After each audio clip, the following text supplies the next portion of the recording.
Balkan vilayetinin Balkanabad şehrinden soň Türkmenbaşydaky döwlet dukanlarynda hem ady haritlaryny kartlar boýunça satyn almak düzgüni girdildi. Türkmen News neşriniň 10-njy iýunda çap eden habaryna görä, ady kartoçkasy adaty mektep depterçeti görnüşinde bolup, onuň içine maşgala düzümü barada öý dolandyryş edarasyndan alynan resmi nama berkidilipdir.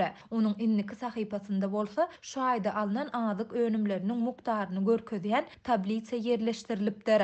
Bu önümlerin arasında tavuk eti, birinci sort un, şeker, günewakar yağı ve ahal palta yağı var. Şeýle-de öý dolandyrş edarasının ähli ýazgylary başlygyň möhri we golu bilen äti ýaşlandyrylýar diýilip, neşriň habarynda aýdylýar. Bu maglumata Azatlyk radiosynyň Balkan vilayetinden habarçysy hem tasdiklap, soňky 2-3 ay bäri deňiz ýaka şäherleriň adyk meselesiniň ýitileşendigini aýtdy. Ol muňa ýurtdaky hereket çäklendirmeleriniň sebäp bolandygyny hem bellidi. Balkana adyk önümleri dine Mari ve Levap vilayetlerininden şeýle-de az mukdarda Göktepe etrafyndan getirilýär. Adyk yetmezçiligi sebäpli hususy dukanlaryň ençemesi öz işini duruzmaga mejbur boldy.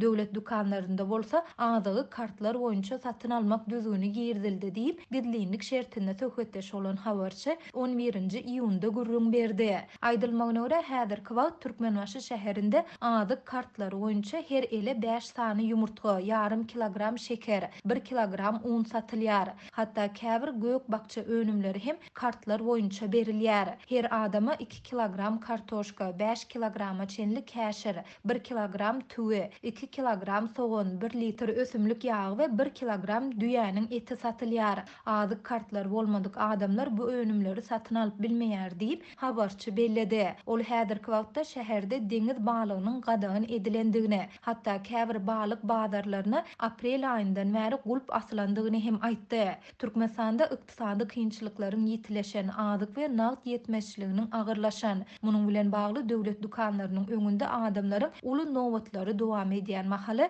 türkmen häkimetleri 30 ýyla golay ary kesmeden soň adyk kartlary düzgünine täzeden geçdi. Türkmen hökümeti bu düzgünden soňky ýedek 1990-njy ýyllaryň başlarynda garaşsyzlygyň ilkinji ýyllarynda peýdalanypdy. Türkmenistanyň adyk kartlary düzgünine geçmek ähtimallygy bilen ýüzüýiz bolýandygy barada Azatlygyň habarçylary ilkinji ýedek 2018-nji ýylda habar beripdiler. Şu ýylyň martynda Azatlygyň Aşgabatyň habarçylary döwlet dukanlarynda towuk budunyň kartlar esasynda çäkli möçberde satylyp başlanandygyny aýtdylar.